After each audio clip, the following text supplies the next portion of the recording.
La herida en mi frente todavía me dolía. Mi respiración era entrecortada después de arrastrarme fuera del auto destrozado en el fondo del barranco. Me tambaleé hasta el patio trasero de la casa de mi hijo, con lágrimas corriendo por mi rostro, pensando que finalmente había encontrado un lugar seguro. Pero, escondida detrás de la bugambilla, escuché la voz fría y cortante de mi nuera chillar por teléfono. ¿Cómo es que sigue Virsidá? ¡Inútiles! Les pagué para que pareciera un accidente. Mi corazón se hizo añicos, más que en el choque. Para colmo de males, cuando salí con mi aspecto andrajoso, mi hijo miró mi herida con asco y frialdad. Mírate, pareces una vieja loca y desaliñada. ¿Otra vez tomaste una sobredosis de tus vitaminas y estás alucinando? La risa burlona de la pareja resonó en el silencioso jardín, destrozando la última pizca de confianza de una madre que había sacrificado toda su vida por su hijo. Soy Amalia, tengo 55 años, y la historia que estoy a punto de contarte es el viaje para descubrir qué sucedió realmente en esa fatídica tarde. Cuando el amor familiar fue pesado en la balanza de la crueldad y la mentira, todo comenzó una tarde, mientras conducía mi vieja camioneta para entregar las últimas cajas de vino. El sol de la tarde mexicana caía a plomo sobre la sinuosa carretera de montaña, haciendo que el asfalto humeara como una sartén de aceite hirviendo. Apreté el volante, tratando de mantenerme concentrada en medio del calor sofocante y el polvo rojo que lo cubría todo. Solo quería llegar a casa rápido, pasar por la mansión de mi hijo Leandro para prepararle una sopa caliente. Pero una imagen en el espejo retrovisor destrozó esa paz. Un pesado camión negro apareció de la nada, pegándose a mi parachoques a una velocidad inusual. Toqué el freno, haciéndole señas para que mantuviera la distancia. Pero en lugar de reducir la velocidad, el motor detrás de mí rugió como una bestia salvaje. Un fuerte golpe por detrás me hizo saltar. Mi cabeza se estrelló contra el reposacabezas y el cinturón de seguridad se clavó dolorosamente en mi pecho. Aterrada, miré por el espejo retrovisor. A través del cristal polvoriento, vi al conductor. Llevaba un sombrero que le cubría la cara, pero sus ojos estaban desorbitados, dementes y fríos. No había rastro de alcohol en su mirada, solo instinto asesino. No se estaba quedando dormido, me estaba cazando. El camión se abalanzó de nuevo, esta vez por el lado izquierdo, tratando de empujarme hacia el acantilado. El chirrido del metal al rozarse fue ensordecedor. Chispas volaron por todas partes. A mi derecha había un abismo profundo, donde solo esperaban rocas afiladas. La rueda derecha de mi camioneta ya pisaba la grava del borde de la carretera. El vehículo se tambaleaba violentamente como si fuera a volcar. En ese momento de vida o muerte, mi instinto de años conduciendo por caminos peligrosos se despertó. Sabía que no podía competir en fuerza con esa mole de hierro. Justo cuando aceleró para dar el golpe final y lanzarme al precipicio, pisé el freno a fondo y giré bruscamente el volante hacia la izquierda. El camión se deslizó por inercia, perdiendo el impulso y adelantándose. Mi camioneta, fuera de control, giró sobre el asfalto caliente y se estrelló de frente contra los densos matorrales que crecían en el lado interior de la montaña. Se escuchó un estruendo terrible. El airbag se desplegó, golpeándome la cara y dejándome a oscuras. El parabrisas se hizo añicos, cayendo como una lluvia de cristales. Todo se sumió en la oscuridad. El fuerte olor a gasolina me despertó. Con la cabeza dándome vueltas, sentí un hilo de sangre caliente que corría desde mi frente hasta mis ojos, nublando mi visión. Un dolor agudo se extendía por mi viejo cuerpo, pero el miedo era aún mayor. Tenía que salir de allí antes de que el auto se incendiara, o antes de que ese loco volviera. Temblando, me quité el cinturón de seguridad y, con todas mis fuerzas, pateé la puerta abollada del auto. Caí sobre la tierra y las piedras, tratando de reprimir el dolor punzante en mi pierna izquierda para levantarme. El camión había desaparecido, dejando un silencio espeluznante en la solitaria carretera de montaña. A lo lejos, a través del campo de maíz ya cosechado y lleno de rastrojos, vi el techo de tejas rojas de la mansión de Leandro. Era el lugar más cercano, el refugio más seguro. La idea de mi hijo me dio fuerzas en mis piernas agotadas. Cojeé a través del campo, sin importarme las afiladas hojas secas de maíz que me cortaban la piel, ni el polvo que se adhería a mis heridas abiertas. Cada paso era una oración. Solo necesitaba llegar allí. Leandro me ayudaría, Llamaría a la policía. Protegería a su madre. La imagen de mi hijo bondadoso, que siempre necesitaba la protección de su madre, era la única motivación que me impedía derrumbarme en el camino. Cuando llegué a la puerta trasera de la mansión, estaba casi sin fuerzas. Me apoyé en la puerta de hierro, jadeando, con el pecho doliéndome como si fuera a explotar.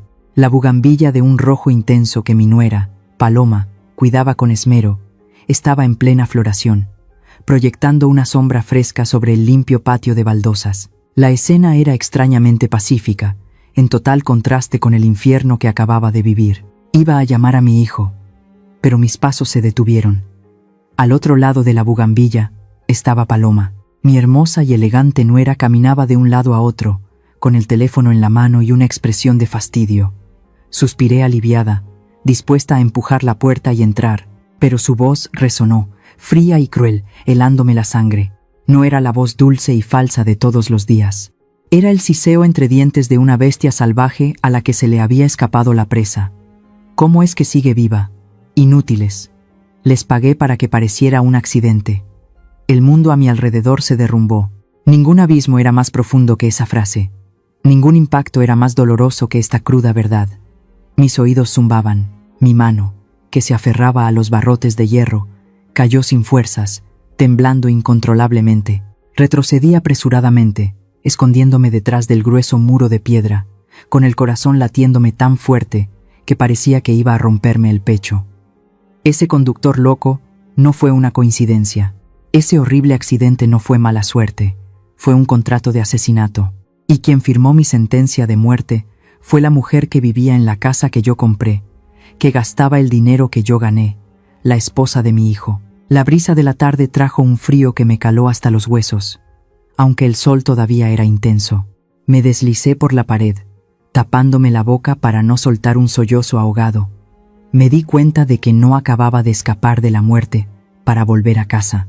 Acababa de escapar de las garras de la muerte allá afuera, solo para entregarme en la guarida del diablo, en el lugar que yo llamaba familia. La oscuridad fue engullendo lentamente el jardín, pero yo seguía acurrucada detrás del frío muro de piedra, sin atreverme a moverme. El intenso aroma de la bugambilla sobre mi cabeza, un aroma que antes elogiaba por su delicadeza, ahora me revolvía el estómago. En ese silencio aterrador, mientras el dolor físico se adormecía temporalmente por el shock emocional, mis recuerdos volvieron en tropel. No llegaron en orden, sino de forma caótica, desordenada como fragmentos de una vieja película rota, uniéndose para formar una imagen cruel que durante mucho tiempo había elegido ignorar. Recordé el día en que Leandro trajo a Paloma a casa para presentarla. Fue un día de sol inusualmente hermoso, en medio de la temporada de lluvias. Paloma bajó del auto, radiante y elegante, muy diferente a las chicas de este polvoriento pueblo de agaves. Era muy hábil, con palabras dulces y gestos amables, siempre sirviendo el té, preguntando por mi salud. Pero había algo en su mirada que me inquietaba. Cuando Leandro, emocionado, señaló los campos de agave azul que se extendían hasta las montañas, los ojos de Paloma no brillaron con admiración por la naturaleza, sino que se entrecerraron, escudriñando y calculando. Su mirada era aguda, examinando cada uno de los viejos muebles de roble de la casa, como si estuviera tasando una mercancía en lugar de admirar su futuro hogar. Su boda se celebró con gran pompa en la iglesia del pueblo. Leandro, mi hijo, estaba radiante de felicidad con su traje de novio. Miraba a su esposa con adoración y devoción, y Paloma, bajo el velo blanco inmaculado, tenía una sonrisa perfecta, tan perfecta que parecía industrial. En el momento de intercambiar los anillos, la vi mirar furtivamente hacia las bodegas donde se guardaba el vino añejo. En ese momento, me reprendí a mí misma por ser una suegra difícil y quisquillosa. Me dije que mientras mi hijo fuera feliz, eso era suficiente, que ya era vieja y no debía ser tan desconfiada. Pero luego, comenzaron a suceder cosas extrañas después de que se mudaron a esta mansión. Recordé las tardes de domingo cuando venían a visitarme a la antigua hacienda. Paloma siempre se mostraba como la nuera más devota de la región. Me traía pasteles, ropa nueva, y mientras yo estaba ocupada en la cocina preparando la cena, a menudo pedía permiso para subir al antiguo despacho de mi esposo para ayudar a mamá a limpiar. Después de cada una de esas limpiezas, Mis títulos de propiedad desaparecían misteriosamente. A veces era el plano del terreno del sur, otras veces el certificado de derechos de agua para el riego. Yo buscaba desesperadamente, revolviendo toda la casa. En esos momentos, Leandro suspiraba y me miraba con lástima. «Mamá, otra vez lo dejaste en cualquier parte. Ya estás vieja. Es normal que tu memoria falle», le creí a mi hijo. Creí que realmente me estaba volviendo senil. Empecé a tener miedo de mi propia memoria. Tenía miedo de convertirme en una carga, de olvidar el rostro de mi difunto esposo, y entonces aparecieron las pastillas azules. Fue un regalo que Paloma trajo de un viaje a la ciudad. Me tomó la mano con ternura. Su voz era dulce como la miel. «Mamá, he notado que últimamente olvidas mucho las cosas y te cuesta dormir. Estas son las mejores vitaminas para los nervios. Le pedí a un amigo que me las trajera del extranjero. Recuerda tomarlas todos los días. Son muy buenas para la gente mayor». Me conmoví hasta las lágrimas. Tomé esas pastillas azules todos los días con una gratitud infinita hacia mi devota nuera, pero extrañamente, cuanto más las tomaba, más aturdida me sentía. Dormía todo el día. Mis extremidades estaban tan débiles que no quería levantarlas, y mi memoria empeoraba cada vez más. Había días en que me sentaba en el porche mirando los campos de agave sin recordar si ya los había regado o no. Me volví ingenua, lenta y completamente dependiente de mi hijo y su esposa. Cada vez que me quejaba del cansancio, Paloma me acariciaba el hombro y susurraba: «Es solo un signo de la vejez. Mamá, tú descansa. Nosotros nos encargaremos de todo en la hacienda». Y así, poco a poco, fui cediendo el control de la hacienda. Firmé los poderes que Leandro me traía, a veces sin siquiera leerlos bien porque mi vista estaba borrosa y mi mente aturdida por las pastillas. Pensé que le estaba dando el poder a mi hijo para que se hiciera cargo de la familia. No tenía idea de que estaba firmando mi propia sentencia de despojo. Ahora, sentada en la oscuridad, cuando la última pieza del rompecabezas, la cruel frase «¿Cómo es que sigue viva?», encajó en su lugar. La imagen completa se reveló con una claridad dolorosa. No había tal senilidad. Ninguna enfermedad de la vejez llega tan rápida y devastadoramente. Todo era una farsa. Las desapariciones de los documentos eran para que ellos conocieran los límites de las tierras y los aspectos legales. Esas pastillas azules no eran vitaminas, sino un veneno para adormecer mi razón, para convertirme en una anciana despistada y fácil de manipular. La devoción de Paloma durante todo este tiempo no era más que una fachada brillante para ocultar su malvado plan de apoderarse de la hacienda de agaves, el trabajo de toda la vida de mi esposo y mío. Dios mío, qué ingenua fui. Usé el amor de una madre para justificar todas sus acciones sospechosas. Me engañé a mí misma para mantener la llamada paz familiar. Tenía miedo de ofender a mi nuera, miedo de poner a mi hijo en una situación incómoda, así que elegí callar y tragarme mis sospechas. Me apoyé en el frío muro de piedra, respiré hondo, tratando de contener el dolor que me desgarraba el pecho y mis piernas agotadas. Si Dios me había salvado del abismo, no tenía por qué morir consumida en esta oscuridad. Con mi aspecto andrajoso, como un fantasma que acababa de salir del infierno, con la ropa rota y manchada de barro y una costra de sangre seca en la frente, salí de detrás de la bugambilla. El taconeo de Paloma sobre las baldosas cesó de repente, se dio la vuelta. En el momento en que nuestras miradas se encontraron, el tiempo pareció detenerse. Vi cómo sus pupilas se dilataban al máximo. Su rostro perfectamente maquillado se puso pálido como el papel, sin una gota de sangre. Me miró fijamente, como si estuviera viendo a un muerto viviente. El brazo que sostenía el teléfono cayó a su costado. El moderno teléfono se estrelló contra las duras baldosas. Se escuchó un sonido agudo. La pantalla se hizo añicos, al igual que la falsedad que envolvía esta casa. Paloma balbuceó. Sus labios temblorosos no podían articular palabra. «Mamá, usted». Justo en ese momento, la gran puerta de cristal del salón se abrió de par en par. Leandro, mi hijo, salió corriendo al escuchar el fuerte ruido. Vio a su esposa petrificada y luego se volvió para verme a mí. Su rostro cambió de color. Corrió aterrorizado a sostenerme al ver a su madre en un estado tan lamentable.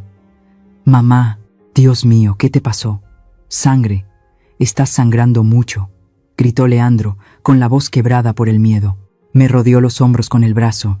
Su mano temblorosa tocó la herida de mi frente. Aparté su mano, sin darle tiempo a preguntar nada más. Con todas mis fuerzas, señalé con mi dedo lleno de polvo a Paloma, que seguía allí de pie como una estatua. Pregúntale a tu esposa. Pregúntale por qué tu madre está así. Mi voz era ronca pero firme, resonando en el silencioso jardín. Leandro se volvió desconcertado para mirar a su esposa. Paloma retrocedió un paso, apretando con fuerza el dobladillo de su vestido de seda. Miré directamente a los ojos de mi nuera y grité. Lo escuché todo. Contrataste a alguien para que me matara. Ese camión loco, ese conductor, todo fue planeado por ti. ¿Qué acabas de decir por teléfono? ¿Cómo es que sigue viva, verdad? Querías que muriera para que pareciera un accidente, para quedarte con toda la hacienda. La cruda verdad revelada congeló el aire. Leandro estaba atónito. Dejó caer los brazos, mirando a su esposa con una expresión de total confusión. Paloma, tú. ¿De qué está hablando mamá? Paloma, después del pánico inicial, rápidamente recuperó la compostura. Sus ojos astutos miraron a su alrededor. Respiró hondo, y luego rompió a llorar desconsoladamente. No me contradijo. Se arrodilló en el suelo, abrazando las piernas de Leandro. Las lágrimas corrían a raudales, arruinando su maquillaje. «Leandro, tienes que creerme». «Mamá, mamá está teniendo otra de sus crisis», gritó Paloma desesperadamente. «Me estás acusando injustamente. Estaba llamando para regañar a la empleada porque dejó escapar a Pepe, el perro». Le dije, «¿Cómo dejaste que se escapara? Te pago para que lo cuides». Estaba hablando del perro. ¿Cómo podría hacerle daño a mamá? Levantó sus ojos llorosos hacia su esposo, con la voz entrecortada. «Tú sabes que mamá me odia. Siempre pensó que me casé contigo por dinero.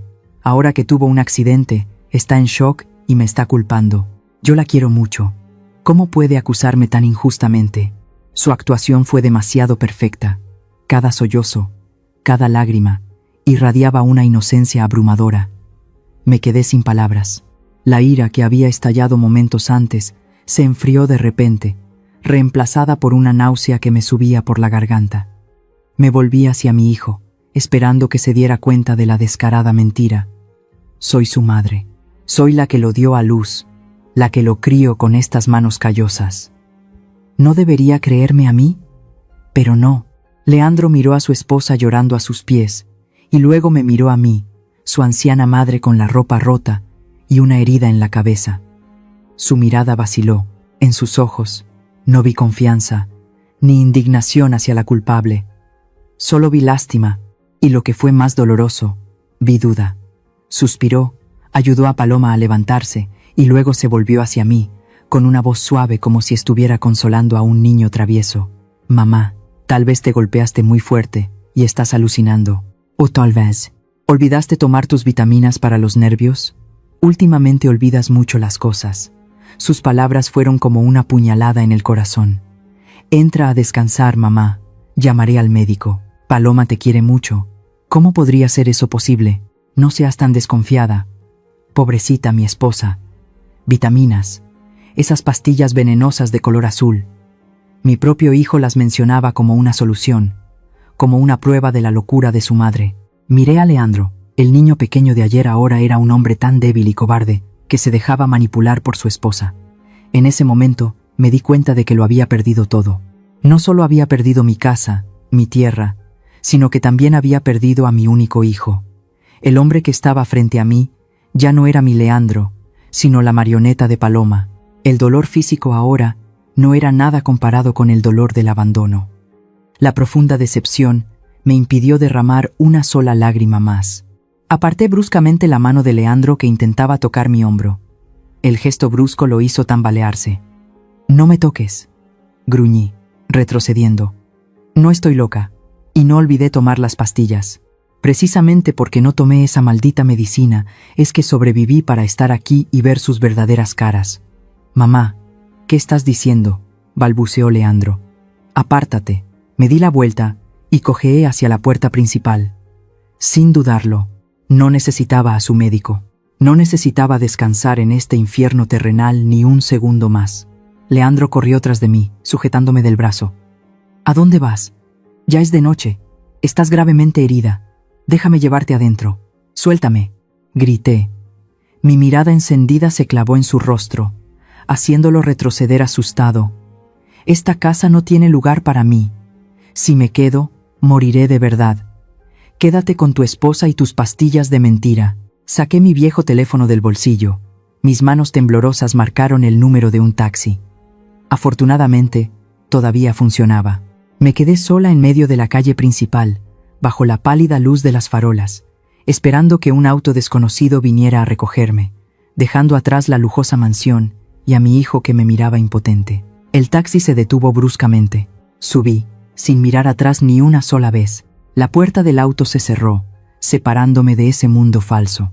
Apoyé la cabeza en la ventanilla, viendo pasar las hileras de agaves en la oscuridad de la noche, con el corazón vacío. Sacrifiqué toda mi vida por mi hijo, y al final me gané la etiqueta de senil, paranoica, para que pudieran manipularme fácilmente.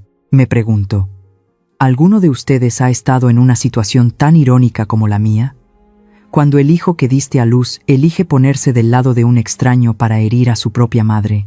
Si estuvieras en mi lugar ahora, ¿elegirías aguantar y volver, o te irías con determinación para proteger la última pizca de tu autoestima? Déjenme saberlo en los comentarios. No estoy sola en esta lucha.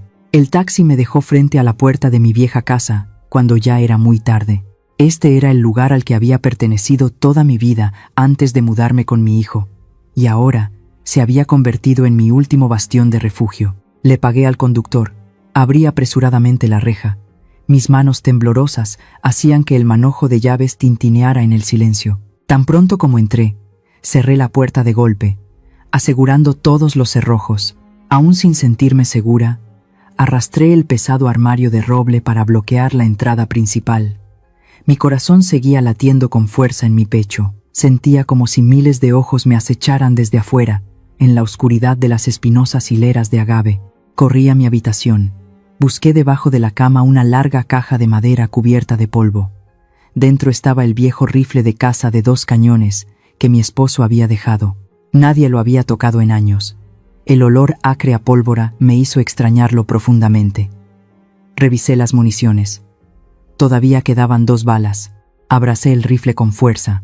Me acurruqué en el viejo y raído sillón del salón, sin apartar la vista de la puerta principal. Era lo único que podía protegerme en este momento, si ese conductor loco venía a buscarme. Bajo la tenue luz amarilla, traté de calmarme para buscar ayuda. La primera persona en la que pensé fue Federico. Él era el abogado de la familia desde que mi esposo vivía, un hombre íntegro y conocedor de la ley. Federico era el único que tenía una copia del testamento original y los títulos de propiedad que aún no le había entregado a Leandro. Marqué su número. Mis manos temblorosas sostenían el teléfono contra mi oído. El tono de llamada sonó una y otra vez. «Por favor, contesta, Federico», susurré en una oración, pero solo me respondió la voz automática de la operadora informando que el número no estaba disponible. Volví a llamar una segunda, una tercera vez, pero el resultado fue el mismo. Más tarde me enteré de que estaba en un viaje de trabajo en las montañas del norte, donde la señal de teléfono era intermitente. La decepción me hizo querer rendirme. Estaba completamente sola en esta lucha desigual. Justo cuando estaba más desesperada, alguien llamó a la puerta. Toc, toc, toc. Me sobresalté. Apreté con fuerza la culata del rifle. Un sudor frío me corrió por la espalda. ¿Quién podría ser a estas horas? ¿Serían ellos? ¿Paloma había enviado a alguien para silenciarme para siempre? ¿Amalia? ¿Estás en casa? Vi la luz encendida. Una voz familiar llegó desde afuera. Solté un largo suspiro, sintiendo como si me hubieran quitado una tonelada de encima. Era Carmela. Carmela era mi vecina más cercana, mi hermana con la que iba a la iglesia todos los domingos por la mañana durante décadas. Habíamos compartido secretos de mujeres, rezado juntas a los pies de la Virgen de Guadalupe y envejecido juntas en esta tierra árida. Rápidamente, aparté el armario de madera y abrí un poco la puerta. Carmela estaba allí, sosteniendo una olla de sopa caliente envuelta en un paño de tela. Me miró con horror mi aspecto andrajoso, mi cabello revuelto y la costra de sangre seca en mi frente. «Dios mío, Amalia, ¿qué te ha pasado?», exclamó Carmela, casi dejando caer la sopa. No pude contenerme más. La hice entrar y cerré la puerta con llave. Al ver el rostro familiar y bondadoso de Carmela, el muro de defensa que había construido a mi alrededor se derrumbó por completo. Rompí a llorar, abrazándola como una niña que encuentra a su madre. Carmela. Quieren matarme. Mi nuera quiere matarme. Llevé a Carmela al sillón, sin soltar el rifle. En medio de sollozos ahogados, le conté todo. Le hablé del camión negro y agresivo en la carretera de montaña, de la mirada demente del asesino, del giro del volante que me salvó la vida. Le conté la cruel llamada telefónica de Paloma, que escuché bajo la bugambilla, y el cruel abandono de Leandro. Carmela escuchó, con los ojos muy abiertos, haciéndose la señal de la cruz una y otra vez. Me tomó la mano con fuerza. Su mano cálida me transmitió un poco de calor humano en medio de la fría noche. «No puedo creerlo», exclamó Carmela indignada. «Esa víbora». Supe desde el principio que no era una buena mujer. ¿Cómo se atreve a hacerle algo tan terrible a su suegra? Con razón la he visto últimamente con unos tipos extraños en el pueblo. La empatía y la ira de Carmela me consolaron enormemente. Al menos, en este mundo todavía había alguien que me creía, alguien que estaba de mi lado. Me sequé las lágrimas. Recuperé un poco la calma. Mi voz se volvió firme. «No me voy a quedar de brazos cruzados, Carmela. Mañana iré a la comisaría a denunciarlos. No tengo una grabación, pero tengo esto». Saqué del bolsillo un pequeño papel arrugado. En él había una serie de números garabateados que había logrado memorizar justo después de escapar del auto destrozado. «Esta es la matrícula de ese conductor», dije, con la voz temblorosa por la emoción. Cuando me estaba acorralando, vi la matrícula en el espejo retrovisor. Aunque intentó ensuciarla, todavía recuerdo claramente los últimos 3 números. La policía solo necesita buscar los camiones de la zona y lo encontrarán. Carmela tomó el papel. Entrecerró los ojos para ver bien los números bajo la tenue luz. Asintió repetidamente, con una expresión de determinación. «Así es. Esta es la prueba más importante. Eres muy valiente, Amalia. Recordar la matrícula en esa situación». Carmela dejó el papel sobre la mesa. Me acarició la mano callosa. Su voz se volvió más amable y segura que nunca. «No te preocupes. Mañana iré contigo. Iremos a ver al jefe de policía. Samuel. Es un hombre justo. Seré tu testigo. Testificaré sobre tu lamentable estado justo después de escapar de la muerte. Paloma puede tener dinero y poder, pero la justicia de Dios no la perdonará». «Gracias, Carmela». Le apreté la mano. Las lágrimas volvieron a brotar de la emoción. «Si no fuera por ti, no sé cómo habría sobrevivido esta noche. Somos amigas desde hace tantos años. No digas esas cosas». Carmela me dio una palmadita en el dorso de la mano. «Anda, come un poco de sopa para recuperar fuerzas y luego duerme. Me quedaré aquí contigo esta noche. Conmigo y este rifle de guardia, nadie se atreverá a acercarse». Esa noche, comí la sopa caliente de Carmela con profunda gratitud. Por primera vez después de tantas horas de terror, sentí un poco de paz. Miré a Carmela tejiendo en el sofá, agradeciendo en silencio a Dios por haberme enviado un ángel guardián. El sol abrasador de la mañana en el altiplano mexicano iluminaba el polvoriento camino que conducía al pueblo. Caminaba con una determinación nunca antes vista, de la mano de Carmela, mi única compañera en este momento. En mi bolsillo llevaba el papel con la matrícula del asesino, la prueba irrefutable que creía que sacaría al culpable a la luz. Respiré hondo el aire seco y caliente, diciéndome que en cuanto cruzara la puerta de la comisaría, esta pesadilla terminaría. Se haría justicia. Pero me equivocaba. La verdadera pesadilla apenas comenzaba. Justo cuando pusimos un pie en los escalones de la comisaría, antes de que pudiéramos empujar la puerta, una sirena ensordecedora sonó detrás de nosotros, rompiendo la tranquilidad de la mañana. Me di la vuelta sobresaltada. Una ambulancia blanca y otra patrulla de policía se acercaron a toda velocidad, bloqueándonos el paso. El chirrido de los neumáticos sobre el asfalto fue espeluznante. Las puertas de los vehículos se abrieron de golpe. Un hombre con una bata blanca bajó, acompañado de 2 agentes con rostros impasibles. No venían a arrestar a un criminal, venían por mí. El hombre de la bata blanca, que se presentó como un psiquiatra del tribunal de la ciudad, se paró frente a mí. Se ajustó las gafas y me miró con una compasión profesional, esa mirada reservada para los locos. «Señora Amalia, dijo, con una voz monótona pero afilada como un bisturí. «Tenemos una orden judicial para una evaluación psiquiátrica de emergencia para usted». «¿Qué?». Me quedé atónita, sintiendo que el suelo se hundía bajo mis pies. «¿Qué está diciendo?». «He venido a presentar una denuncia. Mi nuera quiere matarme». El médico negó con la cabeza suavemente. Sacó un papel con un llamativo sello rojo del tribunal y me lo mostró. «Hemos recibido un informe de su familia, específicamente de la señorita Paloma y el señor Leandro.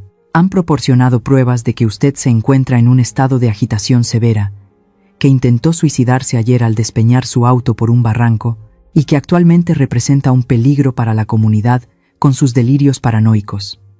«Mentira», grité, temblando de rabia. «No intenté suicidarme. Ese conductor me sacó de la carretera. Soy la víctima». «Ese es precisamente el problema, señora», intervino el policía que lo acompañaba, con voz firme. «Su familia dice que usted siempre imagina que alguien la está persiguiendo debido a su paranoia senil. Para garantizar su seguridad y la de quienes la rodean, el tribunal ha decidido suspender temporalmente sus derechos civiles y su autonomía. Debe acompañarnos a un centro de evaluación médica». Se acercaron. 2 corpulentos enfermeros con uniformes blancos se prepararon para sujetarme. La sensación de estar acorralada me dejó sin aliento. Convirtieron a la víctima en la culpable. Mi milagrosa supervivencia en el acto de una loca. En mi desesperación, me volví hacia Carmela, que había estado de pie detrás de mí todo este tiempo. Ella era mi testigo. Ella había escuchado mi historia, había visto mi sufrimiento. «Carmela, por favor», le agarré el brazo, con la voz quebrada por la urgencia. «Diles la verdad. Tú sabes la verdad. Sabes que no estoy loca. Háblales del camión, de lo que viste anoche». Carmela esperaba una defensa firme. Esperaba que mi hermana de la iglesia de tantos años me defendiera de esta injusticia. Pero Carmela no me miró. Bajó la cabeza, dio un paso atrás y suavemente apartó mi mano de su brazo, como si estuviera quitando algo sucio. Ese gesto fue más cruel que cualquier insulto. Y entonces, mi mirada se detuvo en las manos de Carmela. Sus manos, generalmente ásperas por la jardinería, ahora acariciaban un bolso de cuero negro brillante. Era un bolso de diseñador caro, nuevo, que todavía olía a cuero. El broche dorado brillaba bajo el sol, deslumbrándome. Conocía bien la situación de Carmela. Vivía de una pequeña pensión, y ni ahorrando toda su vida podría permitirse un bolso así. En ese instante, el tiempo pareció detenerse.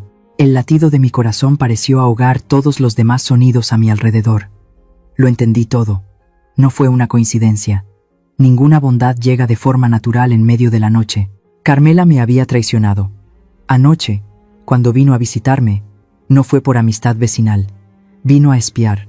Escuchó todo mi plan, vio el papel con la matrícula y, lo más importante, me localizó para informar a Paloma. El bolso en su mano era el precio de mi libertad. Paloma la había sobornado, convirtiendo a mi mejor amiga en una informante. «Carmela», susurré, con la voz rota. «¿Por qué?». Carmela no levantó la cabeza, pero vi que sus hombros temblaban ligeramente.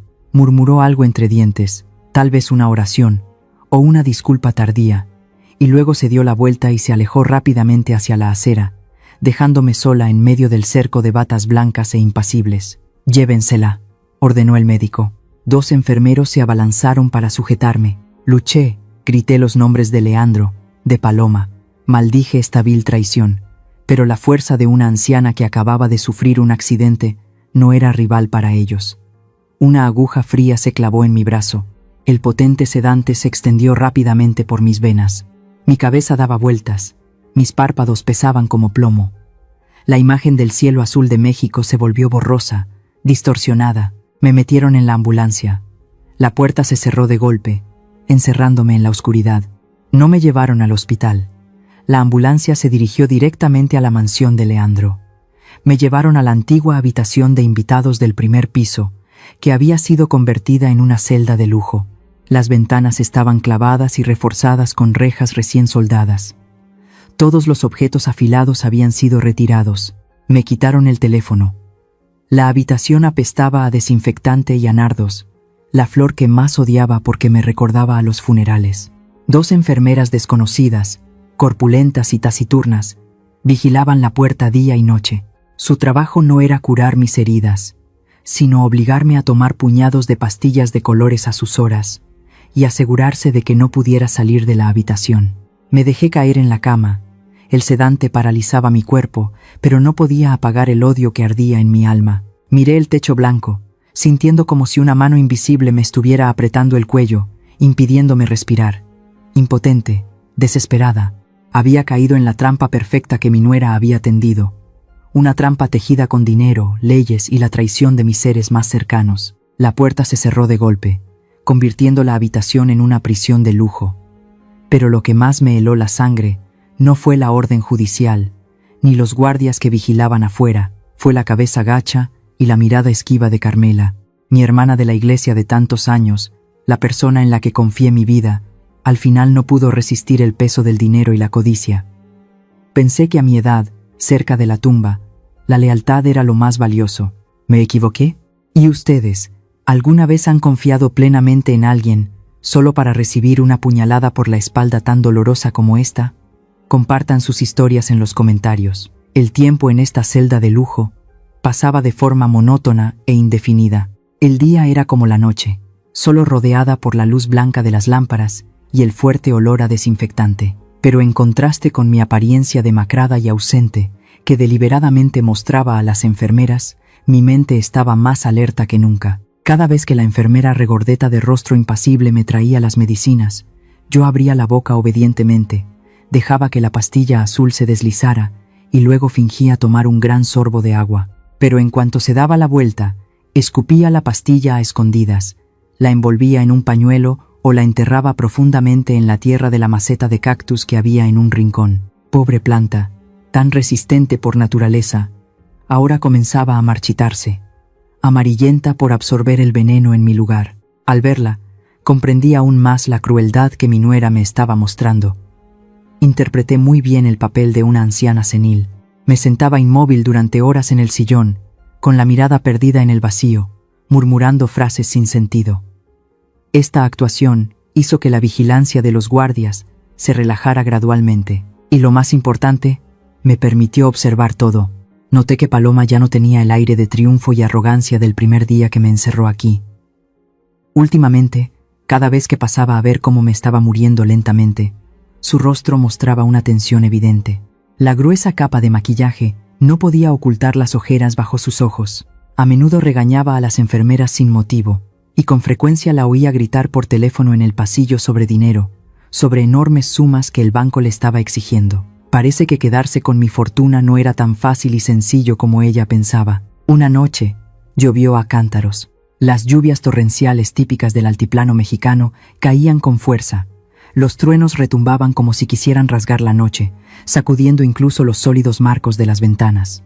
Las enfermeras de guardia, confiadas en que la tormenta y mi estado sedado me mantendrían tranquila, bajaron a la cocina a tomar café caliente. Estaba acostada, inquieta, escuchando la lluvia azotar los muros de piedra, cuando de repente oí un ruido extraño. Clac, chirrido. Era el sonido del viejo pestillo de la ventana siendo forzado desde afuera. Contuve la respiración. Permanecí inmóvil. Mi mano se deslizó bajo la almohada y agarró con fuerza el crucifijo de plata, la única arma que me quedaba. La ventana se abrió un poco. Una figura oscura y empapada entró, trayendo consigo el frío y un fuerte olor a barro. La figura temblaba, cerró la ventana a trompicones y luego se arrodilló en el suelo mojado. Cuando un relámpago iluminó el rostro del intruso, casi grité. Era Carmela, la mujer que me había traicionado, la que había cambiado décadas de amistad por un bolso de diseñador. Ahora estaba arrodillada frente a mí, en un estado lamentable. Su cabello estaba pegado a su cabeza por la lluvia, su ropa manchada de barro, y su rostro estaba pálido de miedo. Al verme sentada en la cama, con los ojos bien abiertos y completamente despierta, no sedada, Carmela se sobresaltó y luego rompió a llorar. Se arrastró hasta mi cama, juntando las manos en oración como si se estuviera confesando ante una imagen de la Virgen. Amalia, perdóname, por favor, perdona a esta mujer despreciable, sollozó Carmela, su voz ahogada por el ruido de la lluvia. Miré a mi antigua amiga, sin sentir la más mínima compasión, solo una fría satisfacción. No dije nada. Solo la observé en silencio, esperando la siguiente escena de su drama. Carmela, entre lágrimas, confesó todo en un estado de pánico total. Admitió su cobardía. Tal como yo había sospechado, Paloma la había sobornado, pero lo que Carmela no esperaba era la naturaleza de usar y tirar de mi querida nuera. Me engañó, Amalia. Carmela apretó los dientes. Las lágrimas mezcladas con la lluvia corrían por sus mejillas. Me prometió una gran suma de dinero para reparar mi techo, y el bolso era solo un adelanto. Pero después de que te llevaron, fui a buscarla para pedirle el dinero, y me dio la espalda. Carmela contó que Paloma no solo no le pagó, sino que también ordenó a sus guardaespaldas que la echaran como a un perro sarnoso. Se rió en su cara, diciéndole que era cómplice, una calumniadora, y que si se atrevía a decir una sola palabra de la verdad, la metería en la cárcel junto con Amalia. Incluso, Paloma la amenazó con hacerle daño a su nieto que estudiaba en la ciudad. Tengo mucho miedo, Amalia. No me atrevo a ir a la policía por miedo a sus represalias. Mi conciencia me está matando. No he podido dormir en días. Cada vez que cierro los ojos, veo tu mirada de ese día. Sé que me equivoqué. Fui codiciosa. Fui estúpida. Al escuchar las confesiones de Carmela, esbocé una sonrisa amarga. El karma llega rápido. Paloma, esa víbora, no respeta a nadie. Si la familia no significaba nada para ella, mucho menos una vecina codiciosa. La traición de Carmela fue castigada por la misma persona a la que sirvió de rodillas. Miré a Carmela temblando en el suelo. El desprecio me invadió. Quería echarla de inmediato. Quería gritarle que se fuera, que no ensuciara más esta habitación. Vete, dije, con voz fría y ronca. No quiero volver a verte. Que Dios te perdone, porque yo no lo haré. Carmela, aterrorizada, se abalanzó y agarró el borde de mi manta. No, no me eches, Amalia. Sé que me odias, pero he venido a salvarte. Yo tengo algo para ti. Fruncí el ceño, a punto de quitarle la manta, pero las siguientes palabras de Carmela me detuvieron. Tengo pruebas para meter a Paloma en la cárcel. Entrecerré los ojos. ¿Pruebas? Carmela se secó las lágrimas apresuradamente, su voz temblorosa pero llena de seguridad. Conozco la naturaleza traicionera de Paloma, así que tomé mis precauciones. Yo guardé algo que puede acabar con ella. Mientras hablaba, sacó temblando de su ropa mojada algo envuelto cuidadosamente en varias capas de plástico. Miré fijamente el objeto, y luego a los ojos suplicantes de Carmela. En esos ojos, vi un arrepentimiento genuino, pero aún mayor era el miedo y el odio hacia Paloma. El enemigo de mi enemigo puede ser mi amigo. En esta situación desesperada, completamente aislada del mundo exterior, no podía permitirme el lujo de elegir un aliado intachable. Necesitaba un cuchillo, aunque ese cuchillo ya me hubiera apuñalado una vez. Respiré hondo, reprimiendo el asco. Dejé a un lado mi orgullo y mi ego. En este momento, ya no era la Amalia amable e ingenua. Era una madre luchando por recuperar su vida y su honor. Lentamente, extendí la mano. Mi voz se volvió firme y autoritaria. Está bien, Carmela. Levántate. Si de verdad quieres enmendar tu error, dámelo. Pero recuerda bien, si me traicionas una vez más, te arrastraré conmigo al infierno. Carmela asintió repetidamente. Con manos aún temblorosas por el frío y el miedo, me entregó un objeto envuelto con esmero en un viejo pañuelo bordado con flores. Era su viejo teléfono móvil. La pantalla tenía algunas grietas. La carcasa de plástico estaba rayada. Pero en este momento, para mí, era más valioso que cualquier diamante. Yo lo grabé todo. Amalia, susurró Carmela, sin atreverse a mirarme a los ojos. Sabes que soy muy precavida. Cuando Paloma vino a buscarme, me dio dinero y me pidió que te vigilara. Temí que después me traicionara. Ella es de la ciudad, astuta, y yo solo soy una anciana de pueblo. Tenía miedo de que me culpara, así que cada vez que me llamaba para darme órdenes o amenazarme, grababa la conversación a escondidas. Tomé el teléfono, sintiendo el calor que aún quedaba de la mano de Carmela. Resulta que la desconfianza y el miedo de los mezquinos a veces pueden ser la salvación de los inocentes. Abrí la carpeta de grabaciones. Apareció una larga lista de llamadas, todas con el nombre de señorita Paloma. Respiré hondo y presioné el archivo más reciente. Una voz familiar resonó, rompiendo el silencio de la habitación. Era la voz de Paloma, pero no la voz dulce y falsa de todos los días, sino la voz chillona, áspera y malévola que había escuchado bajo la bugambilla. «¿Qué estás haciendo que tardas tanto, Carmela? Te dije que vigilaras a esa vieja las 24 horas del día. Cuando esté muerta, te pagaré el resto del dinero para que arregles tu casa». Apreté el teléfono con fuerza. Reproduje otro fragmento. «Ese médico ya recibió mi dinero. Le escribirá un diagnóstico de esquizofrenia paranoide a la vieja. Tu trabajo es actuar bien el papel de la vecina afligida.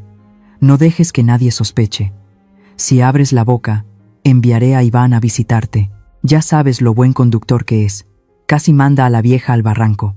También puede hacer lo mismo contigo». La sangre me hirvió.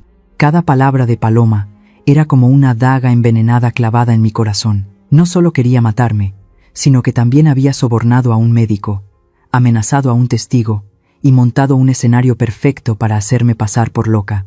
Escuché la grabación de su conversación con el conductor, Iván. Su voz era escalofriantemente fría. «Choca de frente. Haz que parezca un accidente por pérdida de control. Asegúrate de que esté muerta antes de irte». Apagué el teléfono y se lo devolví a Carmela.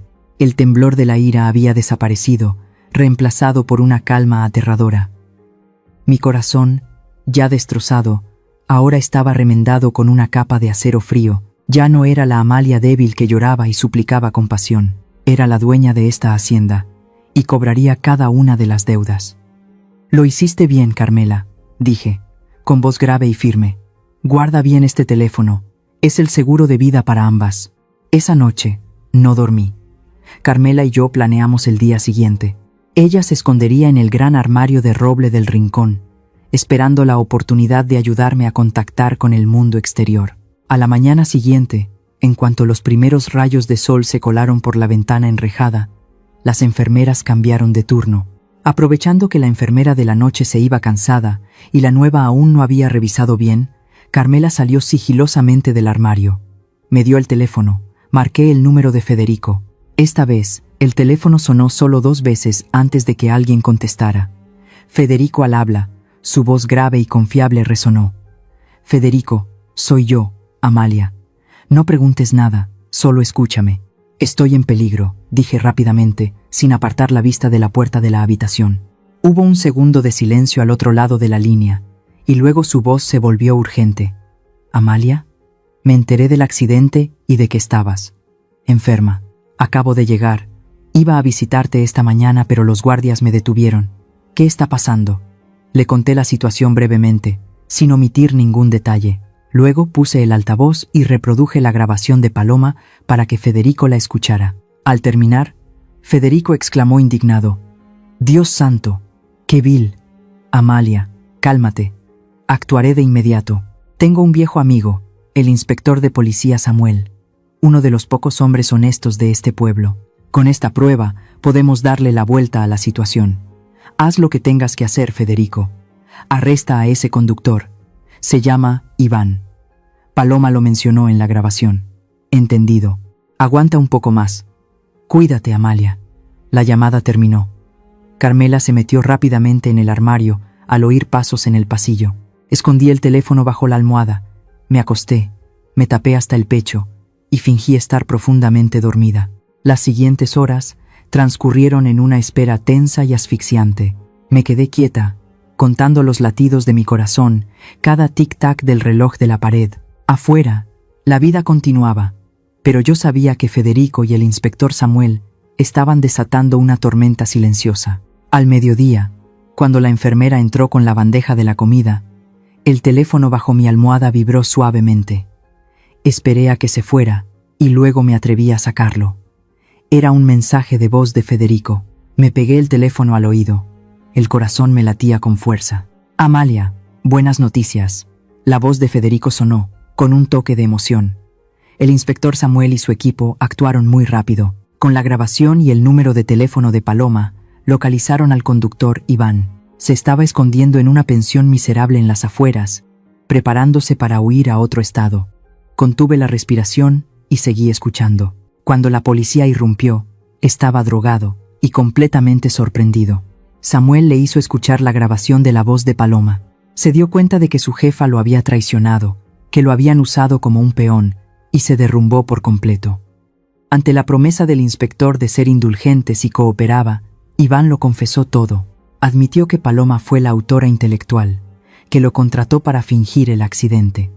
Incluso reveló el lugar donde recibió el dinero y los mensajes de texto con las instrucciones de ella. Las lágrimas brotaron de mis ojos, pero esta vez eran lágrimas de alivio. Finalmente, la verdad salía a la luz. El nombre de Iván, el hombre de los ojos dementes que me había atormentado en mis pesadillas, ahora era la llave de mi libertad. Federico continuó. Samuel tenía pruebas suficientes para solicitar una orden de arresto de emergencia para Paloma, pero lo detuve. Quiero que hagamos algo más grande, Amalia. Necesitamos desenmascararla frente a todos, para que no pueda negarlo, para que no pueda usar su dinero para silenciar a los medios. Sonreí, una sonrisa fría pero llena de satisfacción. Federico me entendía. No solo quería que arrestaran a Paloma, quería que mi honor fuera restaurado en el mismo lugar donde fue pisoteado. Le envié un breve mensaje a Federico. Prepárense, estoy lista para la función final. Guardé el teléfono, me senté y me acerqué a la ventana. Afuera, la lluvia había cesado. Los rayos de sol volvían a brillar sobre el jardín, evaporando los charcos. La bugambilla roja se mecía con el viento, tan hermosa y altiva, pero esta vez ya no sentía miedo al mirarla, porque sabía que el final de quienes se escondían bajo la sombra de la bugambilla estaba muy cerca. La alegre música de mariachi y el tintineo de las copas resonaban desde el gran salón, atravesando el grueso suelo de madera y llegando hasta mi celda de lujo. Hoy, Paloma daba una fiesta, no una reunión íntima, sino una gran celebración para anunciar la tutela de mis bienes y el proyecto de venta de la hacienda de Agaves a una corporación inmobiliaria extranjera. Me paré frente al espejo, ajustándome el vestido. Ya no era la anciana senil con un pijama andrajoso. Ahora llevaba un vestido de terciopelo negro bordado con hilo de oro, el traje de ceremonia más elegante de una matriarca de una antigua familia de productores de agave. Me recogí el pelo canoso en un moño alto y orgulloso, adornándolo con el broche de ébano que mi esposo me regaló en nuestro aniversario de bodas. Mis ojos en el espejo ya no estaban inyectados de sangre por el miedo, sino tranquilos y profundos como un lago antes de la tormenta. El teléfono de Carmela vibró en mi bolsillo. Un mensaje de Federico. Ya estamos en la puerta. Baje, señora. Respiré hondo y abrí la puerta de la habitación. Los guardias que vigilaban habían sido reducidos por los hombres de Federico. Caminé, lenta pero firmemente, por el largo pasillo, hacia la gran escalera que conducía al salón de fiestas. Abajo, en el gran salón, la luz de los candelabros de cristal iluminaba los costosos trajes y los brillantes vestidos de noche. Los invitados eran todos importantes socios comerciales, funcionarios del pueblo que Paloma se había esmerado en invitar para presenciar esta transferencia de poder legal. En el escenario, lujosamente decorado con miles de nardos, estaba Paloma, radiante y triunfante. A su lado, Leandro, mi hijo, tenía la cabeza gacha. Sostenía una copa de vino con manos temblorosas. Parecía pequeño y patético, como una sombra junto al deslumbrante resplandor de su esposa. Paloma levantó su copa de vino tinto. Su voz, entrecortada por la emoción, resonó a través del micrófono. Damas y caballeros, hoy es un día agridulce para nuestra familia. Mi suegra, la respetable señora Amalia, debido a su avanzada edad y a una cruel enfermedad mental, ya no está en condiciones de administrar esta hacienda. Aunque nos duele mucho, mi esposo y yo nos vemos obligados a tomar las riendas. Hizo una pausa, secándose una lágrima falsa, y luego continuó con voz decidida. Para asegurarnos de que mi madre reciba el mejor tratamiento posible, hemos decidido vender una parte de las tierras. En ese momento, le hice una seña a los hombres de Federico. La pesada puerta de roble del gran salón se abrió de par en par. Una ráfaga de aire frío entró, apagando las velas de las mesas. Todas las miradas se dirigieron a la entrada principal. Entré, no agaché la cabeza, no me encogí. Caminé con la cabeza en alto, mi vestido de terciopelo negro rozando ligeramente el suelo de mármol con autoridad. A mi lado no iban médicos ni enfermeras, sino el abogado Federico con un grueso maletín de documentos en la mano, y el inspector de policía Samuel con su impecable uniforme, la mano apoyada casualmente en la funda de su pistola. El bullicio se silenció de repente. La música se detuvo. Solo se oía el eco de mis pasos, marcando un ritmo constante en el silencio mortal de la sala. Paloma palideció. La copa en su mano tembló, derramando vino que manchó su vestido blanco inmaculado como una mancha de sangre. Balbuceó. El micrófono en su mano emitió un chillido agudo. «Usted, ¿qué hace aquí? Seguridad. ¿Dónde está la seguridad? ¿Cómo la dejaron salir?» Se volvió hacia Leandro y le gritó. «¿Qué estás haciendo? Lleva a tu madre a su habitación ahora mismo. Está teniendo una crisis». Leandro levantó la vista y me miró, pero al encontrarse con la fría mirada de su madre, se encogió y retrocedió un paso, completamente paralizado. No le dirigí ni una sola mirada a Paloma. Subí directamente al escenario, frente a cientos de ojos atónitos. Los guardias de seguridad intentaron detenerme, pero el inspector Samuel levantó la mano para detenerlos. La autoridad de la policía impidió que nadie se moviera. Paloma entró en pánico.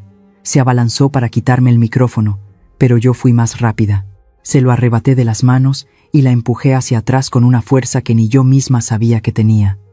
Me paré en medio del escenario, mirando a la multitud de abajo, a los que esperaban ver un buen espectáculo. No grité, no insulté. Mi ira se había solidificado en un bloque de acero frío. «Disculpen por interrumpir la fiesta».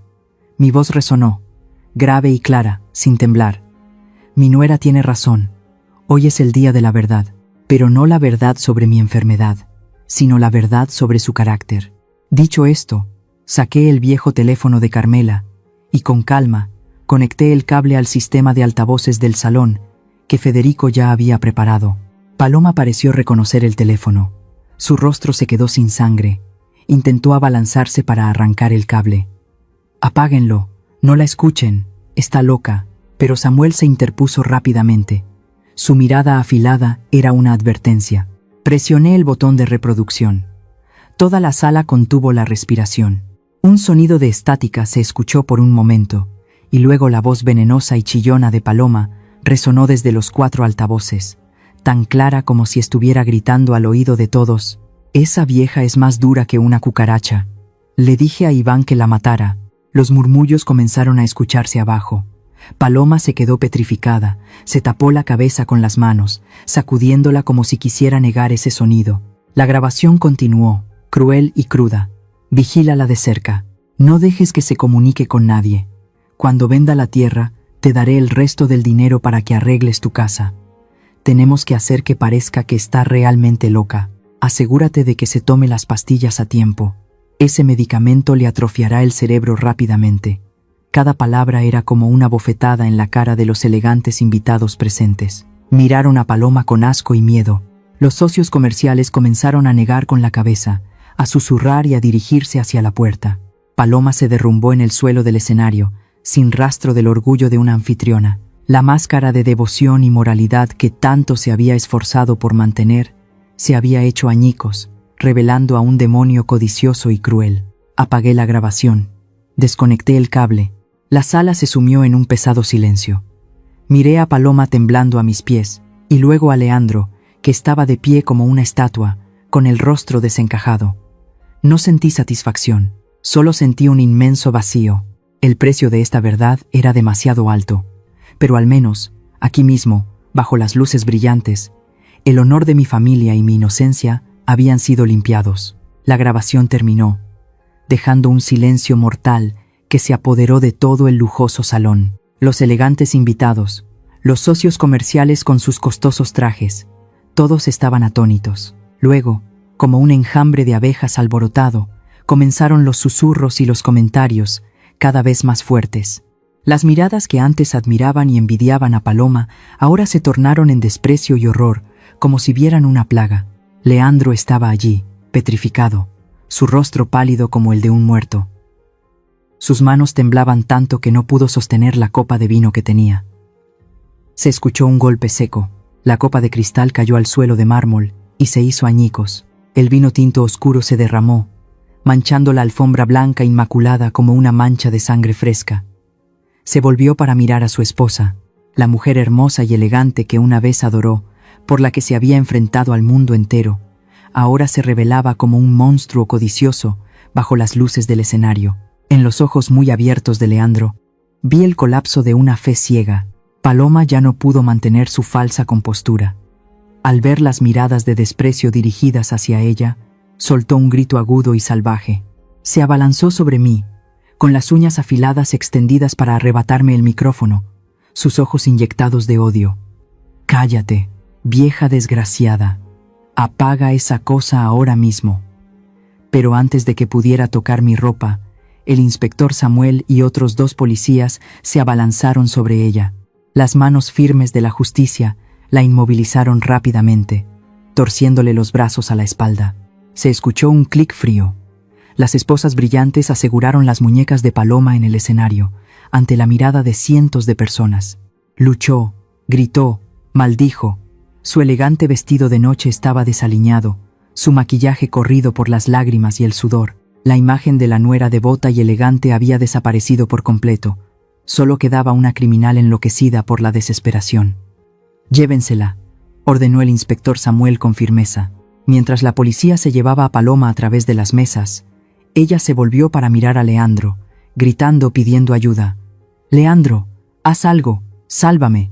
Soy tu esposa. ¿Qué haces ahí parado? Cobarde». Los gritos de Paloma se fueron apagando hasta desaparecer tras la gran puerta, dejando a Leandro solo en el desolado escenario. La multitud comenzó a dispersarse. Todos querían abandonar esa escandalosa fiesta lo antes posible. En ese momento, Leandro pareció despertar de su estupor. Miró a su alrededor y vio a su madre de pie, silenciosa y majestuosa con su vestido de terciopelo negro. Sus piernas cedieron. No caminó, sino que se arrastró hasta mis pies, cayendo de rodillas en el charco de vino tinto derramado. Leandro se aferró al dobladillo de mi vestido, sollozando, el llanto de un niño perdido que acaba de encontrar a su madre, pero también el llanto de un cobarde que acaba de darse cuenta de un error irreparable. «Mamá, mamá», balbuceó Leandro. Las lágrimas empapaban mi falda. «Lo siento.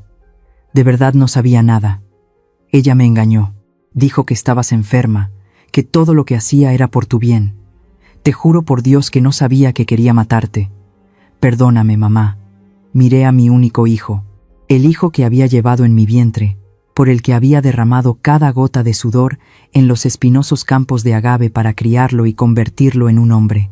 Ahora, al verlo arrodillado a mis pies, tan humillado y débil, mi corazón se encogió. Debería haberme sentido satisfecha. Debería haberme sentido consolada al ver a mi hijo volver a pedir perdón. Pero no. En ese momento solo sentía una inmensa tristeza. No me agaché para ayudarlo a levantarse como siempre. No le sequé las lágrimas como solía hacer cuando era niño.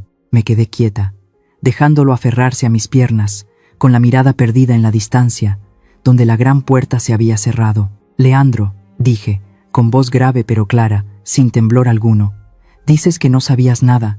Dices que eres inocente». Leandro levantó la vista. Sus ojos enrojecidos me miraron llenos de esperanza. «Sí, mamá, soy inocente. Todo fue culpa de Paloma». Negué con la cabeza. Una sonrisa amarga se dibujó en mis labios. «No, hijo mío, no eres inocente». Mis palabras dejaron a Leandro atónito. «Tu debilidad fue la mayor cómplice de esta tragedia». Lo miré directamente a los ojos. Con la mirada severa de una madre que educa a su hijo por última vez, elegiste hacer oídos sordos a mis gritos de auxilio. Elegiste cerrar los ojos ante las señales de alarma. Dejaste que tu esposa me despojara de mi humanidad solo porque querías una vida tranquila y falsa. Si me hubieras creído una sola vez, si hubieras tenido el criterio de un hombre de familia, tu esposa no habría caído tan bajo en el pecado». Leandro bajó la cabeza. Sus hombros temblaban violentamente. Cada una de mis palabras era como sal en la herida abierta de su corazón. «No te culpo por no saber. Te culpo por no haber querido saber. Vendiste tu alma por la comodidad, y el precio que pagas es el día de hoy». Dicho esto, aparté la mano de Leandro de mi vestido. Ese gesto firme fue como cortar el cordón umbilical invisible que nos había unido durante tantos años. Mi protección ciega había creado a un hombre débil, y ahora era el momento de que él asumiera la responsabilidad de su propia vida. «Mamá, ¿a dónde vas?», gritó Leandro asustado al verme dar la vuelta y marcharme. «Voy a recuperar mi vida, la vida que abandoné por ti». Bajé del escenario, crucé el salón vacío, dejando atrás las brillantes pero frías luces de los candelabros, dejando a mi hijo arrodillado en medio de las ruinas de la fiesta. Mis zapatos resonaban rítmicamente sobre el suelo de piedra, un eco de soledad pero también de orgullo. La gran puerta se abrió, el aire fresco de la noche entró, salí, llenando mis pulmones con el olor a tierra, a plantas y a libertad. El dolor seguía ahí, sordo y punzante, pero sabía que toda herida sana con el tiempo. Había perdido a un buen hijo, pero me había encontrado a mí misma, la Amalia fuerte de esta tierra de agaves. Las campanas de la iglesia del pueblo resonaban, graves y melodiosas, desvaneciéndose lentamente en el aire puro del atardecer del altiplano. Me senté en mi mecedora familiar en el porche, sintiendo el calor de los últimos rayos de sol que caían como miel sobre mis hombros. Frente a mí, los campos de agave azul se extendían hasta el horizonte. Sus hojas afiladas como espadas se erguían orgullosas bajo el cielo rojizo. Ha pasado un año desde que la tormenta emocional arrasó mi vida, y ahora, todo ha vuelto a su calma natural. Después de la fiesta de la verdad de aquel año, con la ayuda inestimable del abogado Federico y las pruebas irrefutables del inspector Samuel, recuperé oficialmente el control total de mis bienes y de la hacienda de agaves de la familia. Paloma recibió la sentencia que merecía por sus crímenes. Los días en que usaba el dinero y la mentira para manipular a los demás terminaron tras las rejas. Cuando se la llevaron, no sentí alegría, solo alivio porque la oscuridad realmente había desaparecido de aquella bugambilla roja. No usé esa fortuna solo para vivir para mí. Fundé una fundación de asistencia legal llamada Verdad de Plata, un lugar que ofrece asesoramiento y protege los derechos de los ancianos que han sido estafados o abandonados por sus propios familiares. No quiero que nadie más experimente la sensación de impotencia y asfixia en su propio hogar como yo lo hice. Unos pasos suaves resonaron en el suelo de madera, trayendo consigo el aroma de una taza de té de hierbas caliente. «Aquí tiene su té, señora Amalia». Tomé la taza de manos de Carmela.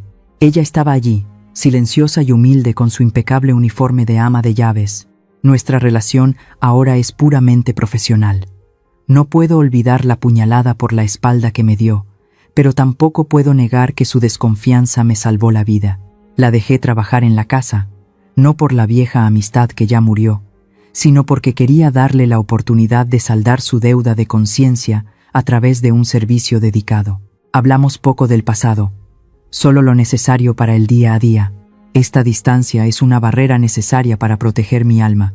A lo lejos, en la destilería donde se oía el ajetreo de los motores, vi la figura de un hombre fornido cargando pesados sacos de materia prima. Era Leandro. Mi hijo no fue a la cárcel porque no había pruebas directas de su participación en el plan de Paloma, pero tomé una decisión firme. Le corté toda ayuda financiera y lo desheredé hasta que demostrara su valía. Actualmente, Leandro trabaja como obrero en la destilería de su propia familia.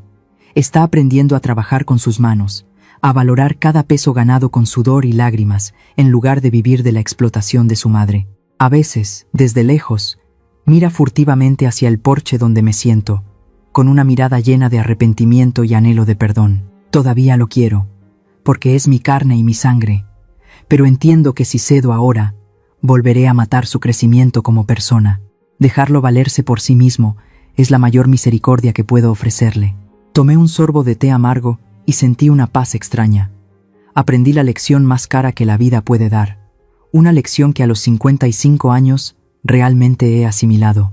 Me di cuenta de que ser madre no significa renunciar a una misma, y el sacrificio no significa dejar que otros pisoteen tus límites personales. Sentada en medio del resplandeciente atardecer, quiero compartir estos pensamientos con todos, como un mensaje de una mujer que ha resurgido de las cenizas de la traición. A todos los padres y madres que siempre consideran a sus hijos como el centro de su universo, por favor, recuerden que el amor más grande no es la protección ciega, ni dar todo lo que tienen hasta quedarse sin nada para defenderse. Protegerse a sí mismos y establecer límites personales claros no es egoísmo.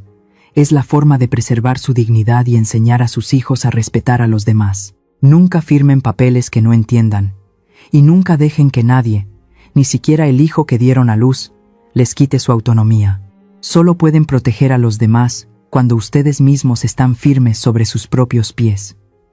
A los hijos que ya tienen su propia familia, Su papel es el de un equilibrista. Su pequeña familia es el hogar que deben cuidar. Pero la familia de origen, donde están sus padres ancianos, es la fuente de la vida. No ignoren el dolor de sus padres por complacer a su pareja o por su propia debilidad. La lealtad a la pareja nunca debe construirse sobre la falta de respeto y la crueldad hacia quienes les dieron la vida. Un buen esposo o una buena esposa nunca les pedirá que elijan entre ellos y su madre. Sean conscientes para no convertirse en cómplices silenciosos de planes codiciosos. Sobre la codicia y la naturaleza humana, he visto cómo destruye una familia más rápido que cualquier tormenta. El dinero y el estatus son solo cosas materiales, pero si dejan que les ciegue, los convertirán en monstruos solitarios. Paloma lo tenía todo, pero su codicia sin límites la hizo perder su libertad y su honor. El egoísmo puede traer victorias a corto plazo, pero dejará un páramo emocional que ninguna cantidad de dinero puede compensar. Y finalmente, para aquellos que están a punto de entrar o ya están en una relación familiar, constrúyanla sobre la base de la sinceridad y el respeto, no sobre el aprovechamiento o el cálculo de beneficios. Mírense a los ojos con comprensión, no miren sus bolsillos para valorar el afecto familiar. Una familia solo es verdaderamente un hogar cuando cada miembro se siente seguro y amado por lo que es. La oscuridad bajo la bugambilla roja de aquel entonces ha desaparecido por completo. Ahora, frente a todos, está una Amalia independiente y orgullosa. Ya no temo los susurros, ni las pastillas venenosas, ni los planes malvados. Vivo mis años dorados bajo el sol, donde soy dueña de mi propia vida, en medio de los campos de agave azul y el sonido pacífico de las campanas de la iglesia. Creo que por muy cruelmente que la vida te arroje al abismo, mientras no te rindas, la luz de la justicia y la autoestima te guiarán de regreso. Ámate lo suficiente para que nadie pueda volver a herirte. No estoy sola, y tú tampoco. La historia que acabas de escuchar ha sido modificada en los nombres de los personajes y lugares para proteger la identidad de los involucrados. Compartimos esta historia no para juzgar a nadie, sino con la esperanza de que en algún lugar alguien se detenga a reflexionar. ¿Cuántas madres están sufriendo en silencio en sus propios hogares? Honestamente, me pregunto, si estuvieras en mi situación, ¿qué harías? ¿Callarías para mantener la paz? ¿O alzarías la voz y lucharías por recuperar tu voz? Me encantaría conocer tu opinión sobre esta historia en mi canal, o cualquier sugerencia que nos ayude a mejorar nuestro contenido. Dios siempre bendice a los valientes, y realmente creo que el coraje nos llevará a días mejores. En este momento, dejaré las 2 historias más populares del canal en la pantalla final. Creo que te sorprenderán.